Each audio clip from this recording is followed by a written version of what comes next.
Oke, puji Tuhan, salam semuanya. Malam hari ini kita akan membahas satu tema ya yang sangat penting bagi seorang murid. Temanya adalah disiplin dan tanggung jawab. Ya, disiplin dan tanggung jawab. Banyak orang nggak suka ya dengar kata disiplin. Karena apa? Ada sesuatu yang dikurangi dari dirinya, yaitu haknya kadang-kadang atau kebebasannya. Ya, tapi kita tahu bahwa memang sebagai murid-murid Kristus kita harus belajar untuk menjadi orang yang didisiplin, ya, punya sikap attitude-nya, ya, keinginan atau karakter dari kehidupan kita ini harus menunjukkan etikat daripada seorang murid, yaitu punya disiplin dan tanggung jawab. Oleh sebab itu, malam hari ini kita akan bahas tema ini ya, tentang disiplin dan tanggung jawab. Amin. Nah, Bapak Saudara, dengan disiplin dan tanggung jawab, ya, kita akan menjadi orang yang bisa menguasai diri. Ada istilah begini, saudara. Tiada pemuridan tanpa disiplin. No discipleship without discipline. Ya. Nah, jadi tidak ada seorang murid yang tidak didisiplin. Ya. Kalau mereka tidak diatur, tidak didisiplin, itu bukan murid namanya. Itu jemaat atau kaum awam saja. Nah, kenapa? Karena emosi adalah bagian dari seseorang yang seringkali menyebabkan kegagalan dalam peperangan rohani atau sebuah pertumbuhan. Itu sebabnya Tuhan memberikan perlengkapan khusus, yakni penguasaan diri. Dan penguasaan diri itu sebenarnya sudah ada di dalam Anda sejak Anda dilahirkan baru dan keluar dalam bentuk buah roh. Bila Anda mulai menyadari keberadaannya, iman, ya, keberadaannya dengan iman, dan mulai mengakuinya. Amin. Nah, Bapak Saudara, sekarang kita harus memahami bahwa ketika Anda menerima Tuhan Yesus sebagai Tuhan dan Juru Selamat, sebenarnya Roh Kudus masuk ke dalam diri Anda. Ada sesuatu yang sudah lengkap dan komplit, merupakan sebuah paket. Ya, ketika Roh Kudus itu masuk di dalam diri Anda, termasuk yang namanya buah roh itu sebenarnya sudah ada di dalam kehidupan Anda itu. Apa saja yang disebut buah roh ini? Buah roh itulah yang disebut kadang-kadang sebagai karakter dari orang-orang yang percaya kepada Tuhan Yesus, ya. Salah satunya adalah penguasaan diri yang akan menghasilkan sebuah karakter kesabaran. Galatia 5 ayat 22 ayat 23. Tetapi buah roh ialah kasih, sukacita, damai sejahtera, kesabaran, kemurahan, kebaikan, kesetiaan, lemah lembutan, penguasaan diri. Tidak ada hukum yang menentang hal itu. Bapak Ibu Saudara, kita lihat di sini ya. Jadi Tuhan Yesus ya memberikan sebuah perlengkapan bagi kita semuanya. Setiap orang yang percaya, sekarang di dalam dirinya itu ada potensi yang luar biasa. Ya. Nah, salah satunya adalah tentang penguasaan diri. Kenapa penguasaan diri itu harus ada di dalam kehidupan kita dan diberikan oleh Allah untuk kita semuanya? Supaya dengan kita memiliki penguasaan diri, nanti akan menghasilkan sebuah karakter namanya kesabaran. Nah, orang yang sabar itu nanti yang mau untuk didisiplin dan dididik. Walaupun haknya dikurangi, kebebasannya mungkin dikurangi juga, ya. Nah, banyak aturan-aturan yang diberikan oleh Allah, tapi orang itu akan nurut. Kenapa? Karena dia mulai sabar. Dia tahu ini adalah sebuah proses. Kalau saya mau diproses, saya akan mengalami sebuah progres dalam kehidupan saya ini. Nah, Bapak Saudara, Tuhan mau kita semuanya bertumbuh. Ya, kalau Anda nggak bisa bertumbuh, mungkin Anda salah satunya orang yang kurang sabar. Ya, kemarin kita lihat ya, kalau ada benih ditanam gitu, orang nggak sabar, dipindahin lagi, dipindahin lagi, dipindahin lagi, pindahin lagi. Ya, Orang-orang benih seperti itu nggak bakal bisa bertumbuh. Kenapa? Baru mau akarnya mau mengembang, ya, beradaptasi dengan tanah situ, sudah dicabut lagi, sudah dicabut lagi. Ada beberapa orang kadang-kadang emosinya masih kuat sekali ya, menguasai dirinya. Gampang tersinggung, gampang marah biasanya ya. Lalu mulai tidak bisa menerima kenyataan, tidak bisa menerima lingkungannya, tidak bisa menerima teguran dari pemimpinnya. Nah, ketika mereka ada di sebuah kelompok begitu, nanti tersinggung sedikit, dia pindah lagi ke tempat yang lain. Tersinggung di situ, pindah lagi, pindah lagi, pindah lagi. Itu istilah saya jemaat kutu loncat gitu ya. Nah, kutu loncat. Ya. Nah, kutu loncat. Orang-orang muda seperti ini sampai kapanpun saya kasih tahu, ya, tak akan bisa bertumbuh. Survei sudah membuktikan orang-orang yang selalu pindah hanya mencari kenyamanan saja. Ya. Karena di sini merasa disinggung, merasa diintimidasi, ya. Lalu mulai ya cari tempat yang menerima dia. Wah, di situ dia merasa enak. Dia merasa nyaman lagi di situ. Ternyata firman Tuhan mulai keras lagi. Dia pindah lagi, dia pindah lagi, dia pindah. Ini orang kurang sabar. Ketika proses terjadi, dia cenderung untuk menarik diri, lari, cari tempat yang lain. Emang gereja cuma satu. Emang persekutuan cuma satu. Ya. Nah, Bapak Saudara, malam hari ini perhatikan baik-baik. Kalau Anda memang Tuhan kirim ke RTM, Revival Total Ministry, sehingga berjumpa dengan kami, lalu mulai ikut acara discipleship seperti ini. Nah, Bapak Saudara, coba mulai ya, belajar setia, belajar tekun. Gesekan pasti ada. Situasi yang enggak enak pasti akan terjadi satu dengan yang lain, ya. Kenapa? Nah, karena kita ya punya culture yang berbeda-beda ya, punya keinginan yang berbeda-beda juga. Tapi saudara, niat kita cuma satu. Kita ada di sini, kita belajar bersama-sama untuk kita dewasa dan bertumbuh di dalam Dia. Amin. Kita mau bertumbuh. Kalau Anda mulai mengerti Anda ada di tempat ini dan sedang belajar untuk bertumbuh, Anda mulai EGP nih. Ya. Anjing melolong, kafilah berlalu. Ya, anjing melolong, kafilah berlalu. Amin. Nah, jangan mengejar kenyamanan. Ya, tapi Anda lihat arah tujuan Anda apa? Tuhan sedang membentuk Anda sedang dibawa kemana oleh Tuhan. Disinilah dibutuhkan ya sebuah karakter namanya kesabaran. Kesabaran itu dihasilkan karena di dalam diri Anda ada yang namanya penguasaan diri. Dan penguasaan diri itu adalah salah satu dari unsur buah roh itu. Bapak Ibu Saudara, tadi di dalam kitab Galatia pasal 5 ayat 22 sampai ayat 23. Coba perhatikan ya ayat ini. Tetapi buah roh ialah kasih, sukacita, damai, sejahtera, kesabaran, kemurahan, kebaikan, kesetiaan, kelemah lembutan, penguasaan diri. Tidak ada hukum yang menentang hal itu. Nah, dari ayat ini coba pelototin dulu, coba perhatikan dulu. Ya, saya sering bertanya kepada beberapa orang. Ya, coba. Ya, menurut Anda, ya Galatia 5 22 sampai 23 ini, buahnya berapa? Buahnya berapa?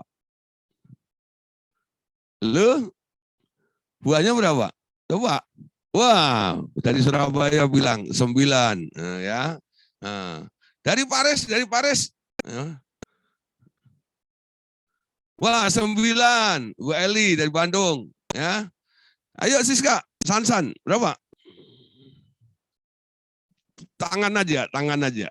Oh 9 juga ya, 9 juga. Dari Jogja Pak Edi Susanto, nah, hambanya. Oh 9.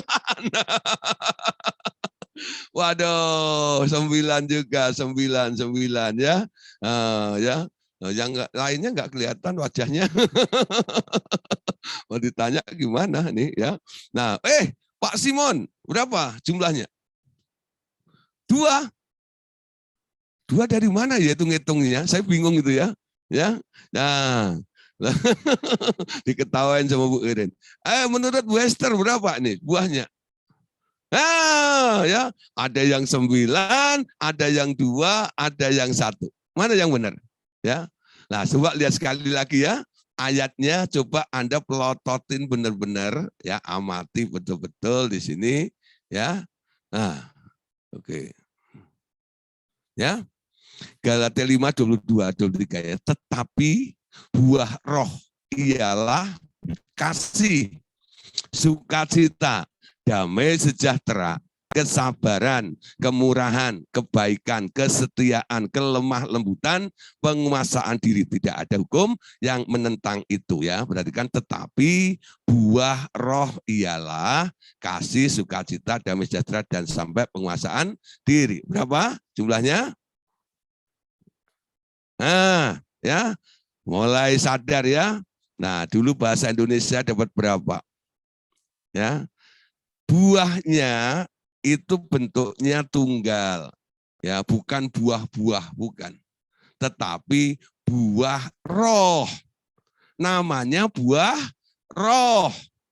Nah, di dalam buah roh itu ada 9 citra rasa. Ya, 9 itu bukan buahnya. 9 itu citra rasanya.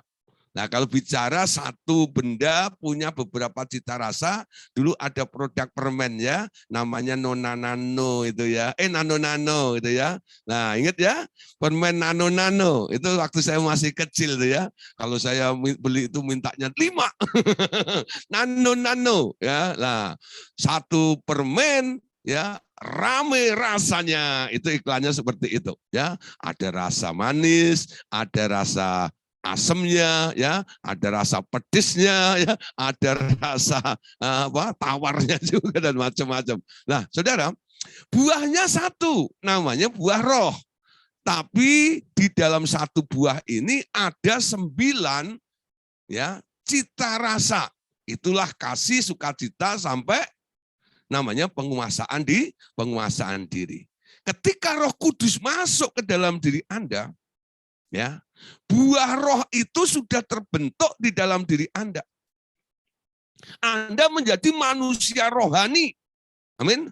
Disebut benih ilahi ada di dalam dirimu. Dan orang yang punya benih ilahi, Alkitab mengatakan tidak dapat berbuat dosa. Atau terjemahan lainnya dikatakan tidak terus-menerus berbuat dosa. Amin. Nah, kenapa bisa? Ya, orang yang lahir baru terima Tuhan Yesus sekarang tidak bisa atau tidak terus-menerus berbuat dosa lagi. Karena di dalamnya sekarang ada potensi yang disebut 9 cita rasa tadi itu loh. Ada kasih, ada damai sejahtera, ada sukacita, ada kesabaran, ada kemurahan, ada kebaikan, ada kesetiaan, dan ada kelemah lembutan, serta ada penguasaan diri di dalam orang itu. Ya, jadi namanya kelemah lembutan, kesabaran, kasih, sukacita, itu sudah ada di dalam diri Anda. Doanya jangan salah. Banyak orang Kristen nggak menyadari apa yang sudah diberikan oleh Tuhan. Apa yang sudah diberikan dan ada di dalam diri Anda, tak perlu diminta lagi, amin. Tapi Anda harus terima dengan iman, bahwa itu sudah ada di dalam dirimu, dan Anda tinggal mempraktekkannya atau menggunakannya, amin. Kalau namanya kasih sudah ada di dalam dirimu, Anda bisa mengasihi, bukan? Harusnya bisa. Karena apa? Potensi untuk berbuat kasih itu sudah ada di dalam dirimu, di dalam unsur buah roh itu. Amin. Kalau sukacita ada di dalam dirimu, kalau Paulus katakan hendaklah kamu bersukacita, Sekali lagi kukatakan, hendaklah kamu bersukacita. Kenapa dituntut seperti itu? Karena Anda bisa bersukacita walaupun di atas penderitaan atau masalah sekalipun. Kenapa? Karena itu memang potensi yang ada di dalam diri Anda, yang terkandung di dalam buah roh yang ada di dalam dirimu itu. Amin. Nah, kesabaran, kemurahan, kebaikan, kesetiaan, kelemah lembutan, penguasaan diri sudah ada di dalam dirimu. Amin. Coba mulai katakan malam hari ini, kasih sudah ada di dalam diriku. Kesabaran sudah ada di dalam diriku. Damai sejahtera sudah ada di dalam diriku. Penguasaan diri sudah ada di dalam diriku. Amin. Coba mulai ya, katakan. Lalu mulai tangkap dan mulai mengerti. Semua itu sudah ada di dalam diriku. Amin. Sudah ada di dalam diri Anda semuanya. Kalau sudah ada, berarti Anda mulai belajar untuk menerapkan, untuk praktek hidup dalam kasih.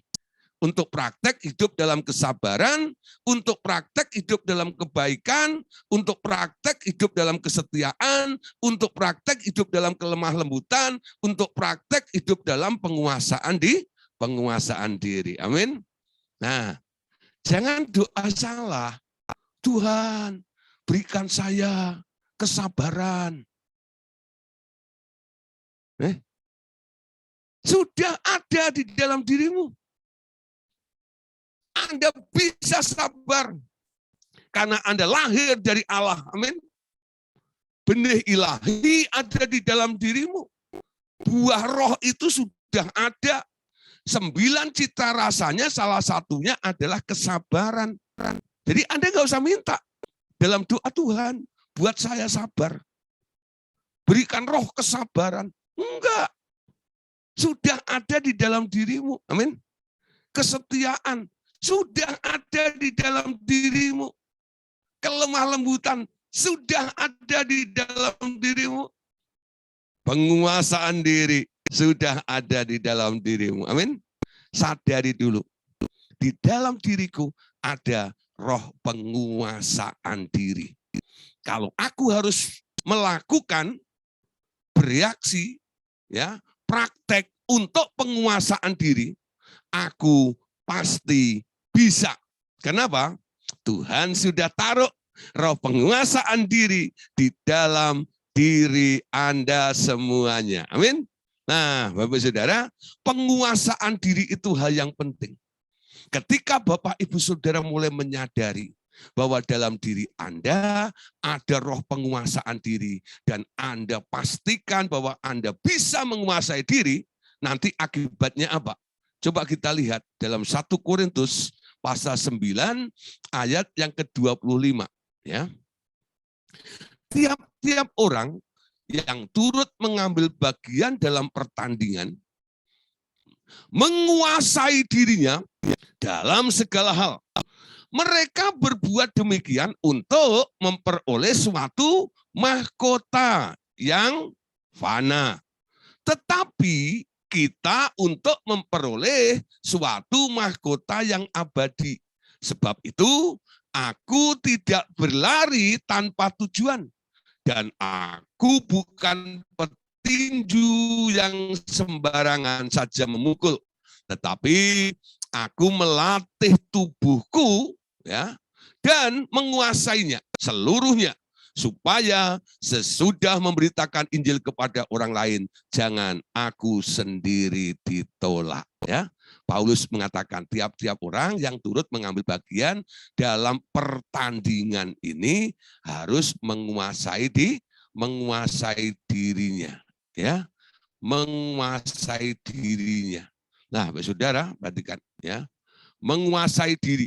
Kenapa Paulus menguasai dirinya? Ya, karena dia berbuat demikian untuk memperoleh ya, dikatakan memperoleh suatu mahkota yang abadi, ya. Ada tujuannya.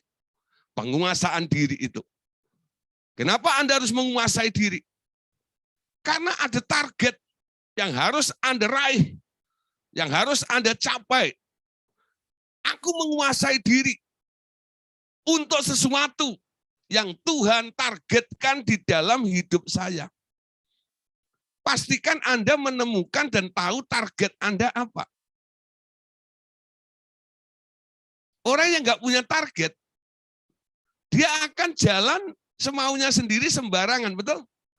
Tapi kalau dia punya target, arahnya ada. Kenapa Anda ikut pemuridan? Ya daripada di rumah masa pandemi nggak ada acara, Pak Gideon bikin acara, ya saya ikutlah. Paling enggak sebelum acara diajak nyanyi-nyanyi gitu ya. Nanti dengerin Pak Gideon khotbah gitu ya. Nanti ada yang sharing-sharing, dengerin nanti kesaksiannya Bu Esther, nanti dengerin kesaksiannya siapa. Nah, jadi ikut pemuridan hanya angka ikut seperti itu. Pastikan Anda melakukan sesuatu ada targetnya. Amin. Targetnya apa? Aku mau belajar di kelas pemuridan ini supaya mengerti apa yang Tuhan mau, supaya aku dilengkapi ya dengan pengertian-pengertian hikmat pewahyuan sehingga aku bisa bertumbuh mencapai apa yang Tuhan janjikan, yang Tuhan tetapkan, yang akan aku terima di dalam hidupku ini. Nah, coba mulai ya. Tanpa Anda punya target, nanti Anda akan lemes di tengah jalan.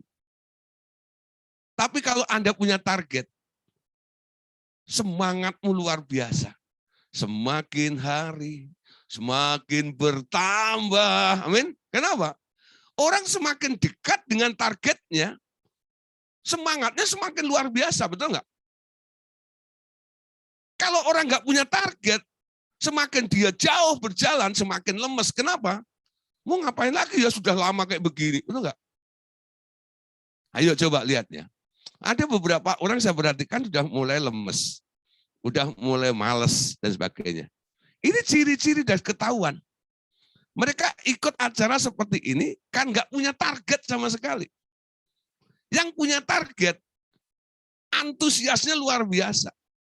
Ya, bahkan belum saya WA WhatsApp untuk pengumuman itu udah nanya duluan, Pak pemuridan ada nggak ya? Ada yang sampai begitu, jangan khawatir Bu, kecuali Sabtu dan Minggu tetap ada, saya bilang gitu ya. Oh gitu ya Pak, saya pikir tanggal 17 Agustus kan merah gitu ya. Nah dipikir libur, emang saya upacara. Kalau saya ditunjuk pakai inspektur upacara ya lain lagi. Nah, Bapak Ibu Saudara, malam hari ini pastikan Anda punya targetnya, amin. Tanpa Anda punya target, saya percaya ya, nanti Anda lama-lama akan lemes ya, lemes sendiri. Kenapa bisa lemes seperti itu? Ya, karena enggak, Paulus mengatakan tadi, aku menguasai hal seperti ini untuk memperoleh mahkota yang abadi itu loh.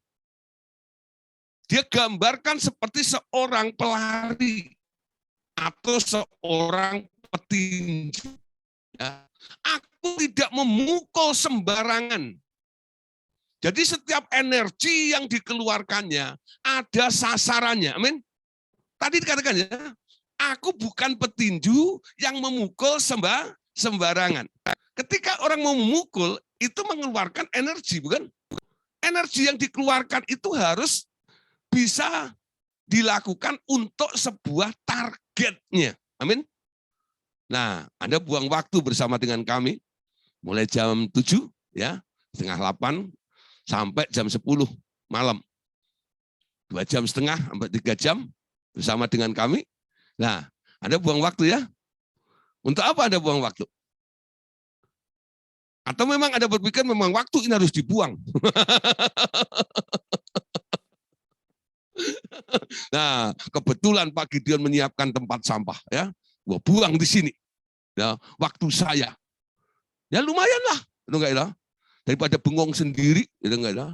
Ngumpul-ngumpul sama Pak Gideon. Tapi tanpa tujuan. Nah, sayang sekali. 2,5 jam, 3 jam Anda bersama dengan kami. Pastikan Anda sedang memukul sesuatu tepat pada targetnya. Amin. Ada sasarannya. Paulus katakan, aku menguasai diri. Aku bukan petinju sembarangan. Aku memukul tepat pada targetnya. Ya, Anda tahu apa yang Anda lakukan itu ada tujuannya. Kenapa, saudara? Ya, dengan pengontrolan atau penguasaan seperti ini, ya, Anda bisa mengarahkan hidup Anda. Amsal 16 ayat yang ke-32 dikatakan, Amsal 16 ayat 32. Orang sabar melebihi seorang pahlawan. Orang yang menguasai dirinya melebihi orang yang merebut kota. Wow, luar biasa ya. Orang sabar itu lebih dari seorang pahlawan, orang yang menguasai dirinya lebih daripada orang yang merebut kota. Kalau Anda cukup sabar, setia, Anda lebih daripada pahlawan. Amin. Tapi kalau Anda bisa menguasai diri, Alkitab mengatakan, Anda melebihi orang yang merebut kota. Ya. Jadi Anda sudah menduduki kota itu. Ketika Anda bisa menguasai diri Anda. Ya. Ketika Anda bisa menguasai Anda, menguasai diri Anda, di sini katakan, seperti atau melebihi orang yang merebut kota. Menang. Jadi Anda menang lebih dulu sebelum bertempur. Karena Anda sudah menguasai dirinya. Contoh dalam permainan catur ya. Kalau ada orang main catur itu, mereka yang nggak bisa menguasai dirinya, cenderung lebih dulu kalah ya. Ada kesempatan kalah. Tapi orang yang bisa menguasai permainan itu, menguasai dirinya, dialah yang menang. Jadi kalau trik bermain catur itu sebenarnya apa pertama kali? Bikin gebrakan. Jatuhkan mentalnya musuh itu. Ketika musuhmu sudah mentalnya hancur, ya, rusak, ya, mereka nggak tahu lagi mau berbuat apa. Anda yang mengendalikan permainan itu, ya. Nah, itu triknya seperti itu. Ada jurus-jurus tertentu yang membuat sampai musuh itu langsung mulai grogi ya. Awalnya percaya dirinya kuat, ya. Nah, dulu pernah saya ikut ya lomba gitu. Dulu di kelompok kami itu ada kalau di Indonesia kan ada PON ya, Pekan Olahraga Nasional ya. Nah, waktu itu ada acara Paskah. Ya, kita bikin acara olahraga antar gereja. Ya, antar gereja itu. Namanya POP ya, Pekan Olahraga Paskah. Wah, berbagai macam olahraga di ini ya. Nah, saya ikut catur, saudara. Nah, walaupun saya hanya tahunya kuda dan pion aja. Saya ikut catur, saudara. Nah, saudara, ya saya ngerti. Saya kalau main sama anak kecil pasti menang gitu ya. Nah, saya bisa gitulah gitu. Makanya saya ikut di bakti bidang itu. Saya ketemu saudara, pemain yang tangguh ya. Pemain yang tangguh itu main teman. Dia rusak mental saya. Sekali dia 2 kali langkahkan bidaknya itu, saya jadi bingung. Gitu ya. Nah, saya nggak bisa mikir. Dari situ ya, selesai saya kalah, lalu saya ngobrol sama dia. Ya, apa yang Anda lakukan? Lalu dia cerita, untuk mengalahkan lawan yang pertama, buat gebrakan merusak mental mereka. Supaya kamu bisa mengontrol permainan itu, menguasai diri. Saya nangkep apa yang dikatakan oleh Amsal ini. Orang yang menguasai dirinya, dia lebih daripada orang yang merebut kota. Artinya apa? Sebelum Anda maju pun, asal Anda bisa menguasai targetnya, Anda jamin Anda pasti bisa itu. Ya. Tapi nggak banyak orang bisa menguasai dirinya ini. Lebih ke arah ceroboh. Titus 2 ayat yang ke-6. Titus 2 ayat yang ke-6. Demikian juga orang-orang muda. Nasihatilah mereka supaya mereka menguasai diri dalam segala hal. Amin. Nah, banyak orang-orang tua biasanya menasihatkan anak-anaknya. Kuasai diri ya. Di dunia ini banyak pergaulan bebas. Enggak semuanya menguntungkan. Kadang-kadang menjerumuskan Anda.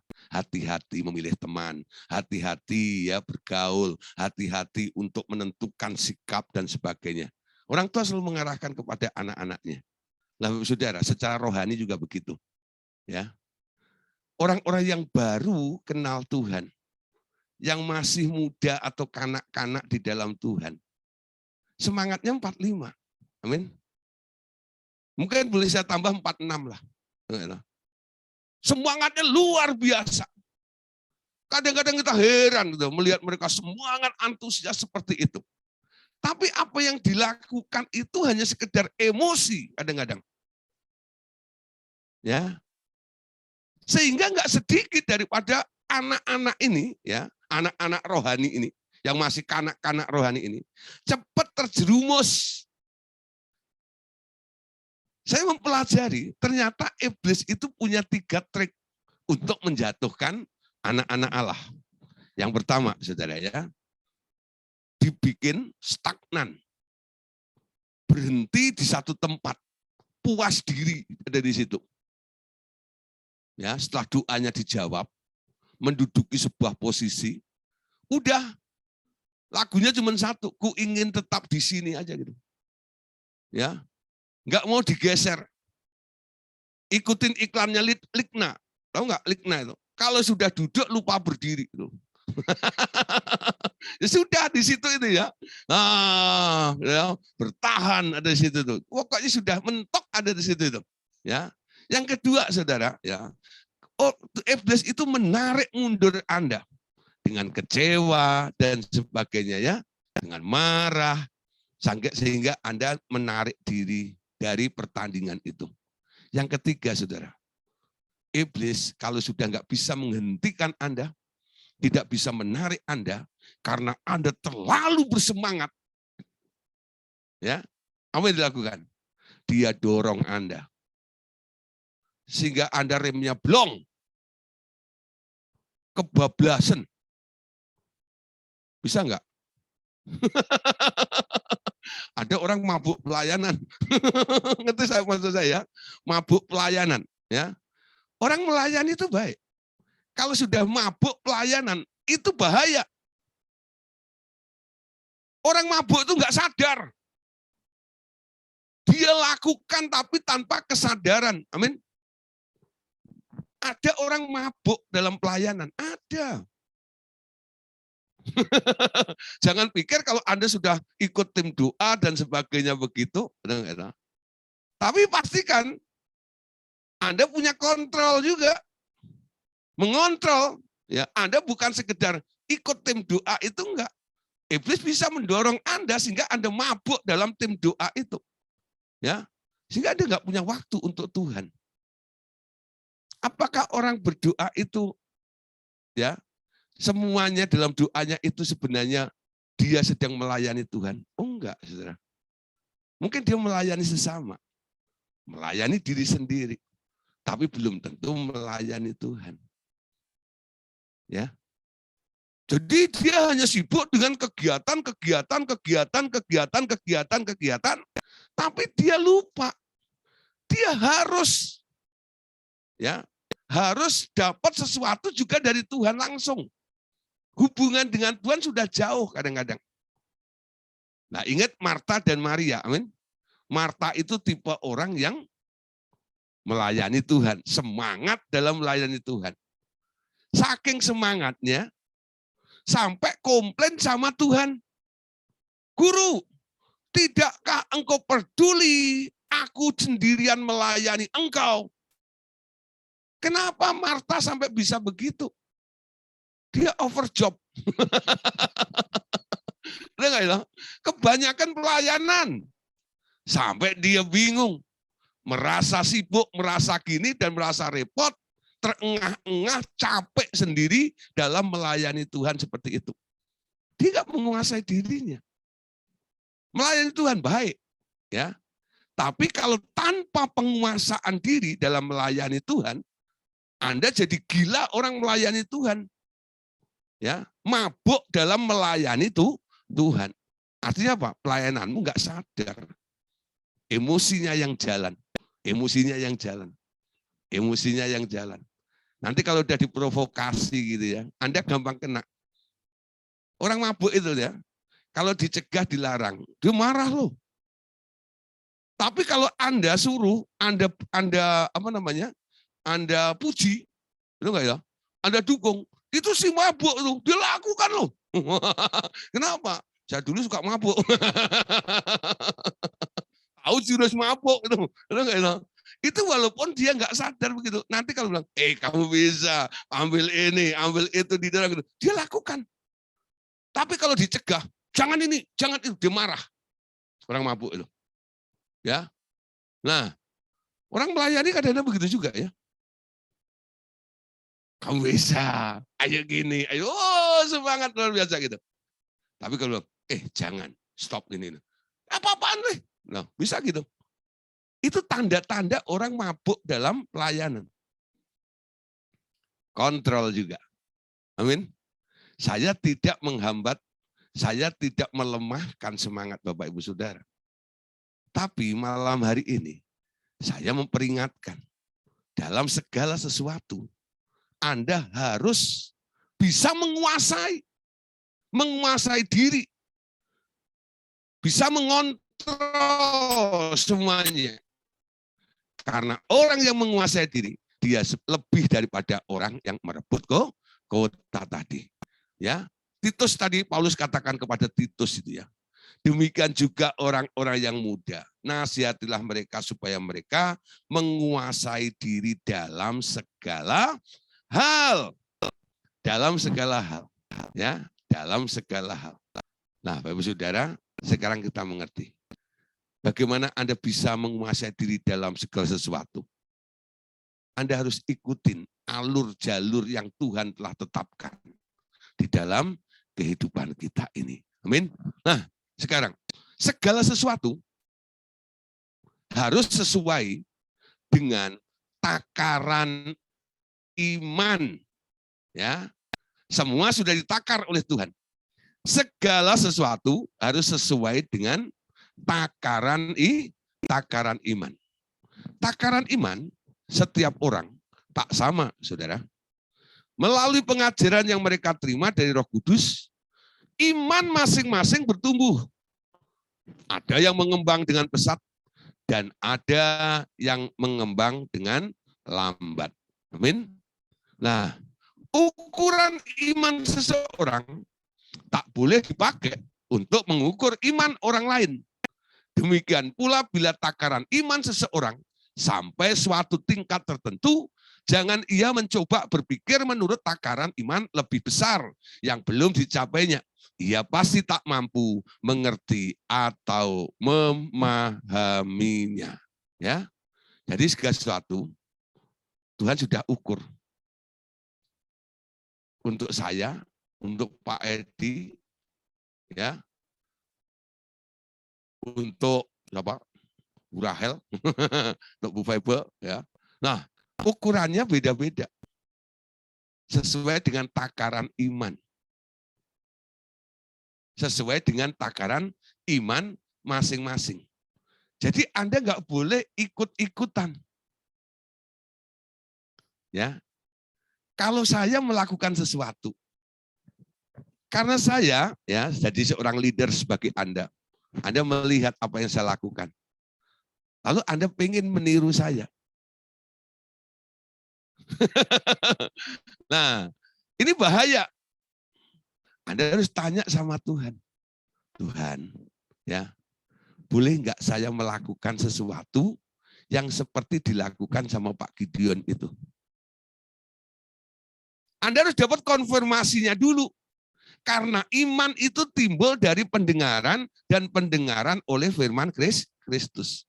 Ketika Anda mendengar Tuhan berbicara, dia agree dengan apa yang Anda sodorkan itu karena Anda melihat contohnya di dalam diri orang lain, ya. Nah, Waktu dia katakan, boleh kamu lakukan seperti dia. Berarti apa yang saya lakukan, yang saya kerjakan, boleh Anda kerjakan. Kenapa? Takaran Anda dan takaran saya ternyata sama.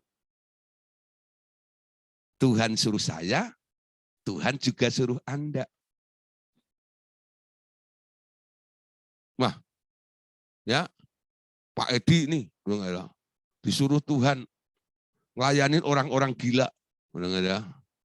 No. Nah, melihat Pak Edi, setiap kesaksian itu, wah, di WA saya, Pak Gideon, tahu nggak tanda-tanda orang gila sembuh? Saya baca, saya pikir tanda-tandanya apa. Dia sudah bisa mulai baca. Nah, banyak mujizat yang terjadi. Ya, kalau Anda hanya pengen tok, betul nggak ya? Ih, Pak Edi, begitu ya. Nah, sekarang takarannya beda-beda loh. Apakah Anda dipanggil di situ atau tidak? Nggak semua tahan dengan orang gila, tahu? Jangan-jangan Anda jadi gila. Menghadapi orang gila itu, betul nggak ya? Nah, karena orang gila dan orang pinter itu bedanya tipis banget loh, betul nggak ya? Ya, nggak percaya. Orang gila sama orang pinter itu bedanya tipis, beti. Jadi saya pernah pelayanan ke Grogol ya, di Grogol ada rumah sakit jiwa. Sebenarnya saya bukan melayani orang gilanya. Di situ tuh ada persekutuan, ya, persekutuan para terapis-terapisnya itu, dan ada beberapa pengurus dan dokternya. Lalu saya diundang untuk khotbah di situ. Nah, saya kepagian saudara datang. Karena apa? Saya juga walaupun udah tinggal Jakarta, saya belum pernah masuk situ. Jadi daripada terlambat, ya udah. Masih ada 3/4 jam saya dari situ tuh ya. Nah, terus akhirnya saya masuk duluan. Saya keliling-keliling pengen tahu ini ya asrama orang gila itu seperti apa gitu. Ada kejadian ya yang sangat menggelikan ya. Ada orang gila itu ya. Tuh engkok itu dia sedang bawa pancingan itu ya. Lalu dia mancing di rumput-rumput itu. Di rumput-rumput lapangan di depannya itu ya. Jadi dia mikir rumput itu kayak kolam ikan gitu loh atau sungai gitu ya. Dia gini gitu. Seru banget gitu ya. Nah, kebetulan ada dokter lewat situ tuh ya. Nah, dokter itu tanya, "Udah dapat belum ikannya?" gitu ya. "Udah dapat belum ikannya?" Itu seorang gila bilang gini, "Mana dapat? Orang mancing di rumput dapat ikan, gimana sih, Dok?" bilang gitu. Ya, saya mendengar jawaban dari orang gila, ini yang pintar yang mana ya? Dokternya atau yang gila tadi? Pertanyaannya lucu-lucu. Mana ada orang mancing di rumput dapat ikan? Nah, ini orang pintar namanya dokter nanya, dapat enggak? Gitu. Nah, maksudnya sih ngerti ya. Maksudnya itu apa ya? Hanya mau candain si orang gila itu gitu loh. Ya, tapi kadang-kadang faktanya memang begitu. Beda tipis banget antara orang gila dan orang pintar. Ya, nah kalau Anda nggak disuruh pelayanan seperti Pak Edi begitu, ya, dan mungkin Anda juga stres sendiri ngadepin mereka. Ya, saya sekali pernah waktu itu pelayanan ke Magelang, selesai khotbah hari Minggu. Nah, biasanya saya itu malam langsung pulang ke Jogja dulu, besok naik kereta yang pagi gitu loh. Ya, nah tapi hari itu sebelum saya berangkat udah ditelepon sama ini, "Pak, jangan pulang malam karena ada yang perlu dilayani besoknya." Oke, akhirnya saya beli tiket pesawat sore Senin. Nah, terus Senin pagi itu saya diajak sama Ibu Herlina, "Pak Gideon, bisa layanin adik saya enggak?" Kenapa? Iya, adik saya stres, ya, narkoba dan sebagainya. Nah, oke, saya pikir di rumah. Itu di rumah sakit jiwanya. Nah, orang gilanya nggak boleh keluar. Saya dimasukkan sel ke situ sama dia. Jadi saya hanya berdua sama orang gila itu loh. Wah, saudara, kalau dia ngamuk, mau dipukulin bagaimana? Saya itu pelayanan sambil antara pengen kabur, pengen lari. Ini contoh saja gitu ya. Waduh, dulu saya menganggap remeh orang-orang yang melayani orang-orang seperti ini. Gitu enggak? Tapi ketika saya pelayanan di situ, saya tahu susahnya. Bahaya resikonya ada. Ya. Dan saya bilang, Tuhan, kayaknya bukan panggilan saya. Ini yang kali terakhir, yang pertama dan terakhir. Nah, Bapak Saudara ya. Nah, kalau hanya nengok atau didampingi sama pembinanya saya sering gitu. Tapi yang dicemplungin ke sel bareng itu baru sekali itu. Nah, Bapak Saudara, semua menurut takaran iman masing-masing. Amin. Menguasai diri menurut takaran iman mereka masing-masing. Ya. Nah, sekarang kita lihat dalam Roma 12. Roma 12 ayat yang ketiga.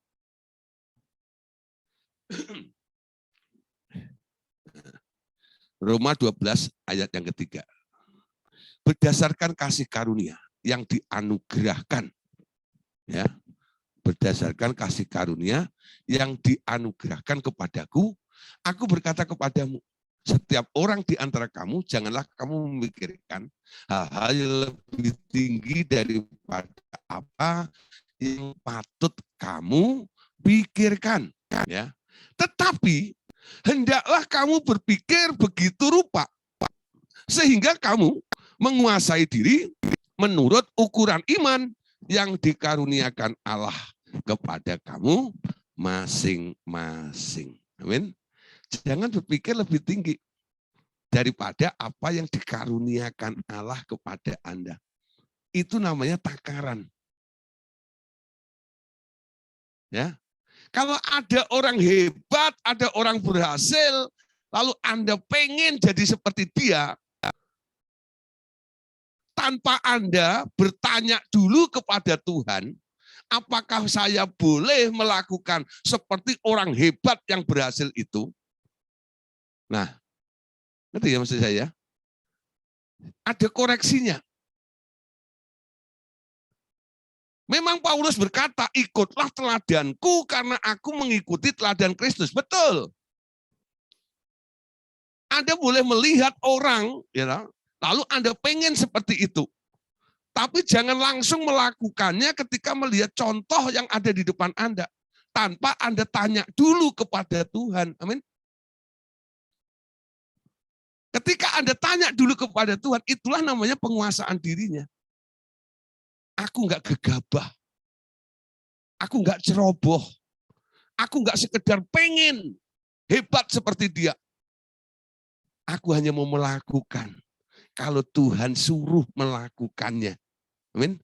Mungkin orang yang hebat, orang yang berhasil yang Anda lihat itu hanya untuk merangsang Anda supaya Anda mengerti harus bertumbuh lebih lagi. Betul enggak? Kapan Anda harus melakukannya? Anda harus tanya kembali kepada Tuhan. Tuhan, Engkau izinkan enggak aku untuk melakukan seperti orang itu melakukannya? Amin. Jangan asal ikut-ikutan. Kalau takarannya belum pas, Anda enggak kuat. Anda enggak mampu mengerjakannya. Tapi kalau Tuhan yang menyuruh, segala sesuatu dari Dia, oleh Dia, kepada Dia, bagi Dialah kemuliaan untuk selama-lamanya. Seperti Paulus katakan, kesanggupanku dalam melakukan pekerjaan Tuhan adalah dari Dia. Amin. Kalau Dia yang suruh, Dia yang akan modalin Anda, Dia yang akan mendukung Anda, Dia yang akan memberikan kekuatan kepada Anda, Dia yang membuat Anda berhasil nantinya. Amin. Nah, 1 Korintus 7 ayat 9. 1 Korintus 7 ayat 9.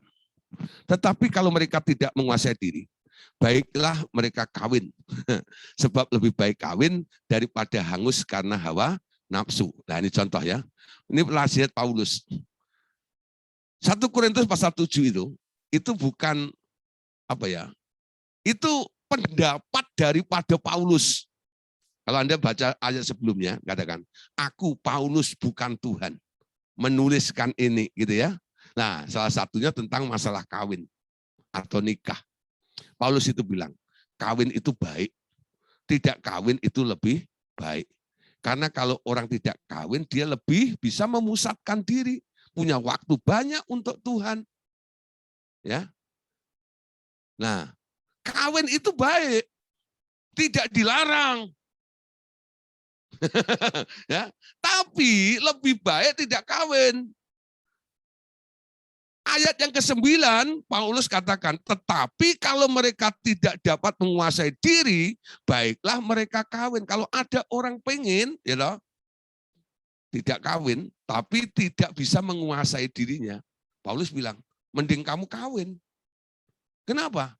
Daripada kamu tidak kawin, tapi kamu hangus oleh hawa nafsu. Maunya keren.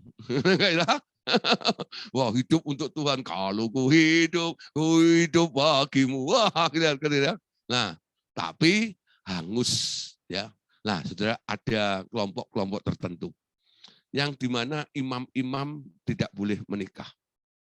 Ya, Anda tahulah siapa itu. Tapi sekarang lihat, ya, ini bukan rumor, tapi survei membuktikan banyak imam-imam mereka, itu ya. Akhirnya terjadi nih, ya, perselingkuhan dan sebagainya begitu, dan akhirnya dia keluar, mesti dikeluarkan dari keimaman itu. Karena apa? Dia udah nikah. Udah berapa kali itu nggak saya jumpain, ya, seorang imam yang begitu. Nah, kenapa dilakukan? Mungkin idealis awalnya. Dia tidak disuruh oleh Tuhan untuk jadi pastor mungkin, gitu ya. Tapi dia memaksakan diri, pengen jadi pastor tanpa nanya Tuhan.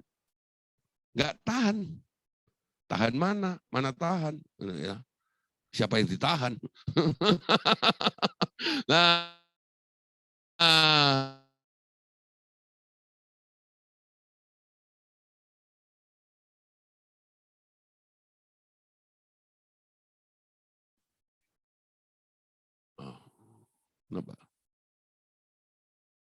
ya, ada kalanya, saudara, ya, ada orang-orang, ya, yang, ya, atau situasi di mana kita boleh, ya, tidak menguasai diri.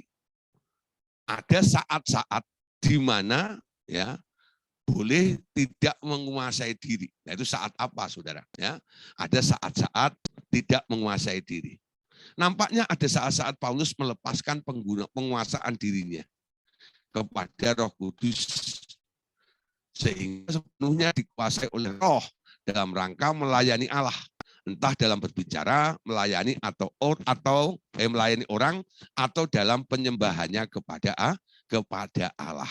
Ya, ada saat-saat, ya, enggak seterusnya.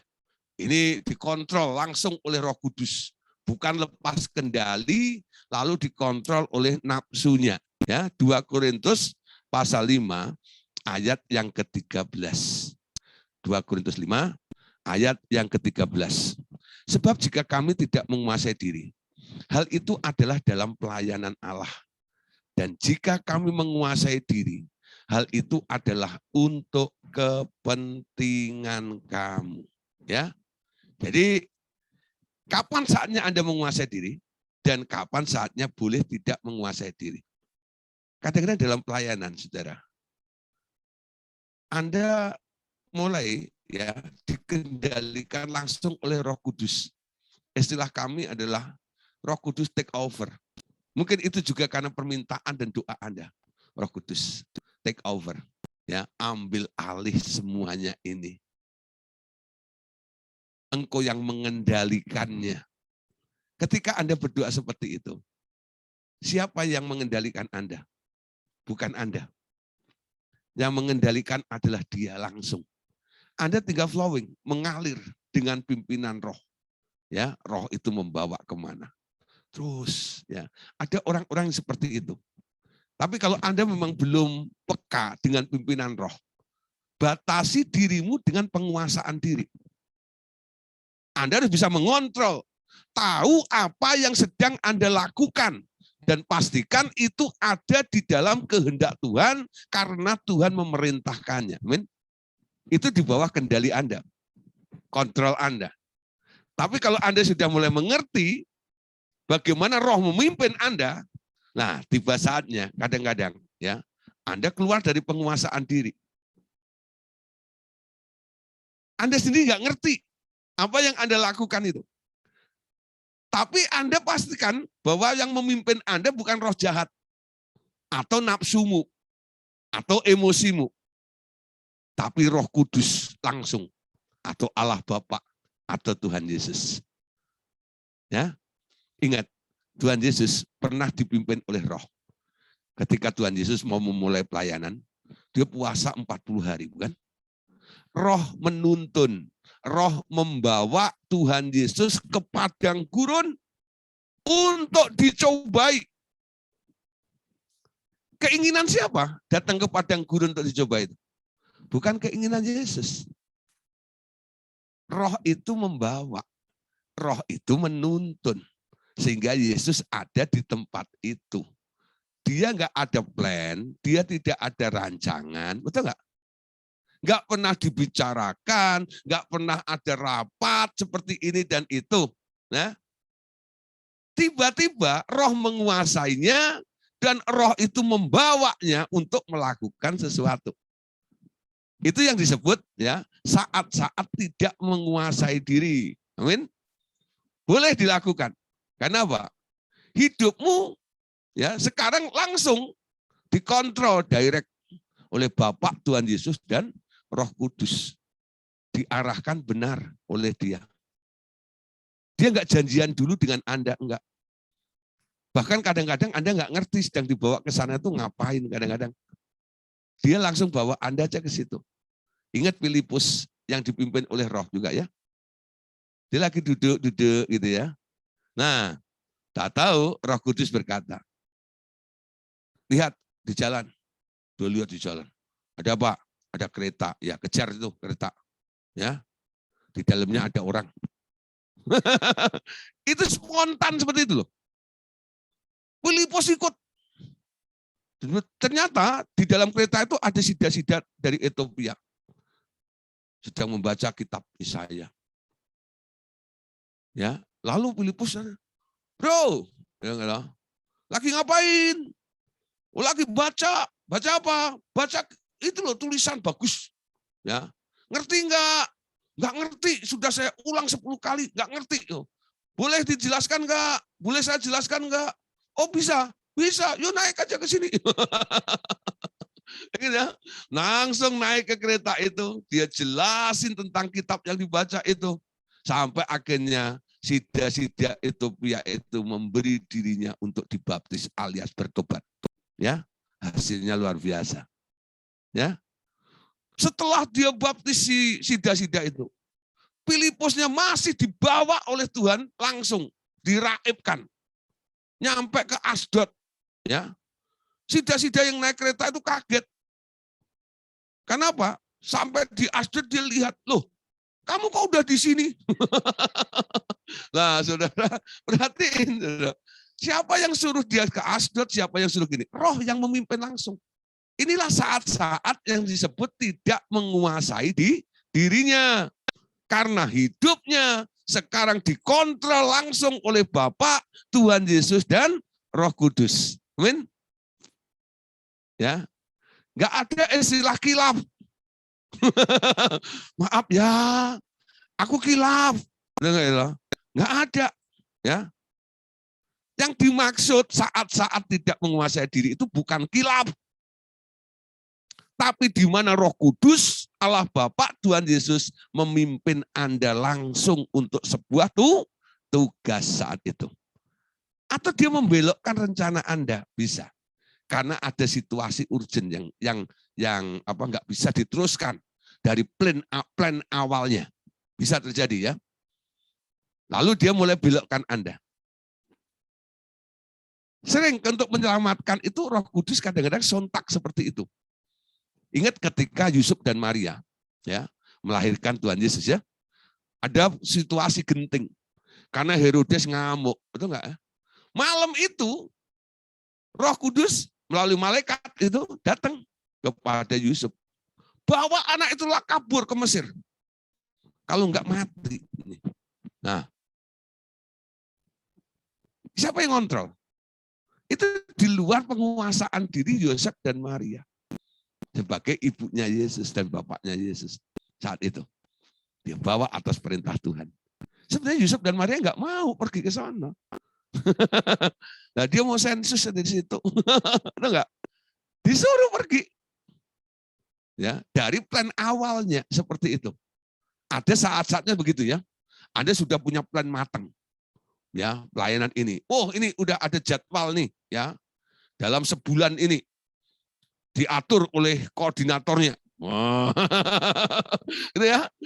Tahu-tahu dalam perjalanan gitu ya, Roh Kudus berbicara lain. Amin. Anda mau nurut siapa? Mau baku, ini kan sudah terlanjur diatur dan sebagainya gitu. Anda harus mengutamakan Roh Kudus pimpinannya. Betul nggak? Benar-benar Roh Kudus ya, bukan Roh Kuda ya. Atau Roh Kudus ya. Nah, benar-benar Roh Kudus yang ngomong. Nah, nanti Roh Kudus juga akan memberikan konfirmasi kepada leaders Anda. Sehingga tidak terjadi miscommunication juga. Betul nggak? Nah, di sini Allah itu tertib dalam melakukan segala sesuatunya. Amin. Dia nggak bisa nabrak gitu, nggak bisa. Saat-saat tidak menguasai diri. Ingat, bukan alasannya kilaf. Kilaf tidak bisa diterima di sini.